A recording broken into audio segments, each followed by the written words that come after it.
नमस्कार, मैं हूं विजय श्री और आप देख रहे हैं यूबी न्यूज। देवास की पवित्र चामुंडा टेकरी पर शुक्रवार रात जो हुआ उसने न सिर्फ आस्था को ठेस पहुंचाई बल्कि यह भी साबित कर दिया कि सत्ता की हनक में कानून नाम की कोई चीज नहीं बची। बात हो रही है इंदौर के विवादित और खुद को सनातनी बताने वाले भाजपा विधायक गोलू शुक्ला के बेटे रुद्राक्ष शुक्ला की, जिसने आधी रात को अपने समर्थकों और हूटर लगी कारों के काफिले के साथ माता टेकरी पर चढ़ाई कर दी। मंदिर बंद होने के बाद भी एसडीएम के रीडर सुरेश मुकाती के कहने पर टेकरी का गेट खुलवाया गया। पुजारी उपदेश नाथ ने जब पट खोलने से इनकार किया तो उनके साथ मारपीट की गई, जातिगत गालियां दी गई और जान से मारने की धमकी तक दी गई। जानते नहीं हम कौन है, उठा ले जाएंगे। ये वो भाषा है जो सत्ता के नशे में चूर लोग आम जनता से बोल रहे हैं। आइए आपको सुनाते हैं कि पुजारी ने क्या कुछ कहा। तकरीबन 12:40 पे आए और 8-10 फोर व्हीलर थी, उसमें 20-25-30 जने थे करीबन। यहाँ से आए, मैं पट बंद कर चुका था और वो पट खोलने के मांग करते हैं, मतलब जब जोर जबरदस्ती करते हैं। फिर मैंने मना कर दिया तो धमकी देते कि जान से मार दूंगा, गोली मार दूंगा, तुझे यहाँ से फेंक दूंगा। और फिर यहाँ से जब ये जाते हैं तो एक जीतू रघुवंशी के साथ के लोग थे, तो यहाँ से आते गले में हाथ डाल के कोई टप्पू मार रहा है, कोई कान खींच के यहाँ लाया और यहाँ पर चाटे मारे। पुजारी ने एफआईआर के लिए आवेदन दिया पर थाने से भगा दिया गया। जब मामला बढ़ा तब जाकर जीतू रघुवंशी नामक शख्स पर केस दर्ज किया गया, लेकिन विधायक पुत्र रुद्राक्ष का नाम जानबूझकर गायब कर दिया गया। ये वही रुद्राक्ष है जो पहले भी बीआरटीएस लेन में कार दौड़ाने, दिलजीत के शो में बखेड़ा खड़ा करने और प्रयागराज महाकुंभ में हूटर लगी गाड़ियों से पहुंचने जैसे कारनामों में शामिल रहा है, मगर कार्रवाई कभी नहीं हुई।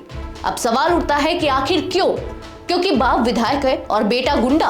Collector Rituraj, SP Puneet Gehlot, CSP Dishesh Agarwal, TI Shyam Chandra Sharma और एसडीएम बिहारी सिंह सब के सब एक स्वर में बोल रहे हैं। मामला जांच में है, लेकिन हकीकत यह है कि इन अफसरों ने या तो आंखें मूंद ली हैं या फिर सत्ता के दबाव में चुप है।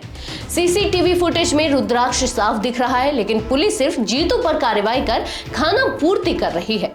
कांग्रेस नेत्री सुप्रिया श्रीनेत ने इस घटना को लेकर भाजपा पर सीधा हमला किया और सवाल पूछा कि क्या यही है डबल इंजन सरकार की कानून व्यवस्था। अब बात करें कार काफिले की। घटना में शामिल गाड़ियों में से एक कार उज्जैन निवासी लोकेश चांदवानी की थी। पुलिस ने उसे पकड़कर सिर्फ नोटिस थमाया और कार जब्त की।